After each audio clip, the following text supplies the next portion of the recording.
Hey, welcome back. Boy, you better hope this microphone don't pick you up ripping cheeks over there. Hey, I got a question for you. If you put a set of noise-canceling headphones on your butt cheeks and then farted, you think it'd be silent? Something to think about.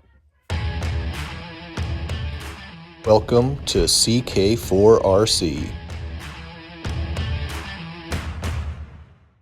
Welcome back to the channel. We're back on the bench today. It's been a while since I've had my work bench in workable order. Some of my previous videos, the setup was a little intense, but we're back and we are still working on the Lunar Rover build, so I'm sticking with the white and blue theme. For some reason, this just gives me a NASA vibe, so that's what we're going with for the Lunar Rover. I have made some progress over here. Got the motor hooked up. I went with a stock transmission, but I did add a clear acrylic transmission plate right here from Endura, just to make it look more futuristic and spacey. And then I've got the metal drive shafts on there. I went with the silver, or kind of gunmetal kind of Endura skid plate, just to give it kind of that industrial feel to it. And then I've got my stock axles over here. I've got the servo mount. I realized that I didn't plan ahead with my servo, and I didn't have the right servo, the right horn, so that has been ordered and it's on the way. But I've got my stock servo with my servo plate, servo mount, whatever. I went ahead, I started attaching the tracks on here. These things are cool. I'll show you more about those here in just a moment. I went ahead and I built all of the high clearance suspension links. I have the round silver ones from Endura. I do like the round ones. This is actually the first time that I've used these on a build. The flat ones that are kind of squared off or whatever, they're just more surfaces to get hung up on things, more edges to get stuck on things. So I do think I like the round ones better, but man, I'm telling you what, putting these together, the rod ends, screwing them onto the rods themselves, not fun. Getting the ball ends into the rod ends really wasn't that bad. I just took some needle nose pliers and I just popped them in. Didn't have any issues with that. That part was actually pretty easy. So I'm going to go ahead, I'm going to get these hooked up to the axles, and then I will get the inner links hooked up to the skid plate. Can't do the outer ones until the skid plate is mounted, and I'm actually not going to mount the skid plate yet. I did go ahead and I've got my double barrel shocks on here. Again, I am going with double barrel. I want articulation for this. I think it'll make for cooler pictures, cooler videos. This is not going to be a comp rig by any means. I want it to be cool. So I'm going for the double barrel, went with the silver, as you can see. I did get these mounted. It did take quite a bit of work because this side of the print, as you can see, it's not good. So I had to use my body reamer to get these holes opened up so I could get the screw in there.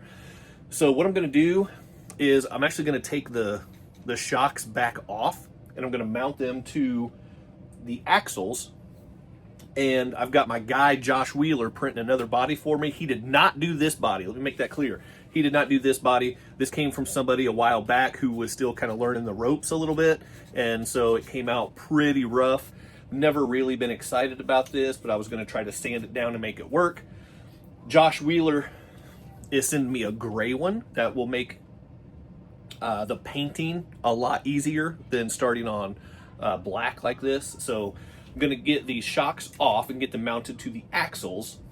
That way, whenever the new chassis comes in, everything's going to be ready to just bolt up and be good to go. So it might not look like it, but I'm actually making good progress. Now, something that I am going to test a little bit more on here on the test chassis, this inner plate right here, I don't know if that's a battery tray, it's probably a battery tray, but it really gets in the way from this bigger size, the 50 size motor, because the stock motor is a 30 size, and so this it doesn't fit in here.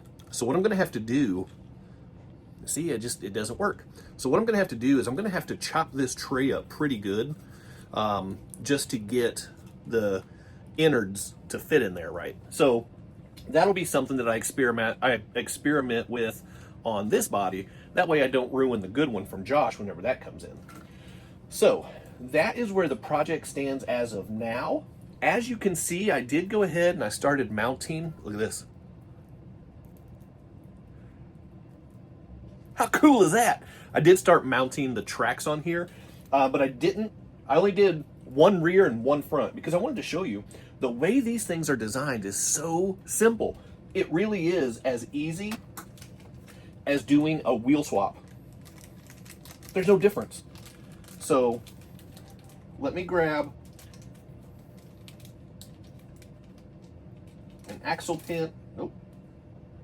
An axle pin or 3, evidently. Didn't even realize I had that many, but I did. But all right, so I'm going to throw an axle pin in here. Make sure I don't lose that. That'd be bad news. Okay. And I'm going to get me a axle hex. I'm going to slide that right down there over the pin, get that locked in place where it needs to be, just like that. And then what you will see, so there's 2 different versions of these tracks. There's the rear and the front. The rear looks like this. Okay, this is the outside facing. This is the inside facing. You can kind of see down here in the mold where it slides right there on the axle hex. So that is rear. And then these are the front. You can see it's cut a little bit differently. It's more oblong. And then there's a groove right here in the front. That is where your steering linkage goes. It just kind of slides right in there. So that's for the front. So if this was a stock rig, stock axle right here, which it is a stock axle, I'm holding it upside down right now. I mounted this tread upside down. What an idiot. But you just slide this on. I can't believe I did that. That's so that's so dumb. Whatever. Slide that on there. Now, the other thing to keep in mind, the tracks, whenever you order them from SKP Engineering, it's upside down, but SKP Engineering, it comes with a few extra parts down here, some wheels and things like that. There is also a 3D printed hex driver, because getting down in here is very tricky. It's a long opening, and my regular box driver will not fit in there. So make sure that you keep the 3D printed parts, because yeah, most of them are spares, but a couple of them are needed. I say a couple of them because, at least in my kit anyway, I don't know if he does it in all of them or if I just got a special set. I had 2 of the 3D printed drivers. So I'm just going to do that, slide that right there in there, and then I'm going to start screwing this on. And just like that, that's all it takes. And now I can do this with the drive shaft, and you can see both of the tracks are moving, even the upside down one. Huh? How about that? That's pretty cool, huh? So I can't believe I did that. And then I actually put this, I am doing a real bang up job here. So this one goes on the other side, because this big wheel right here with the more angled side, that actually needs to be rear facing. And as you can see with the drive shaft there, so this one needs to go on that side, this one needs to go on this side and flipped around so it's not upside down.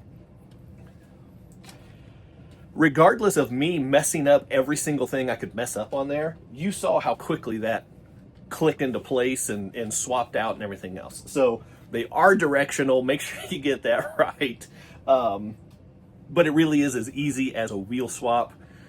Just if there's a hard way to do something, I'm gonna find it, and it did. So anyway, that is where things stand with the Lunar Rover build.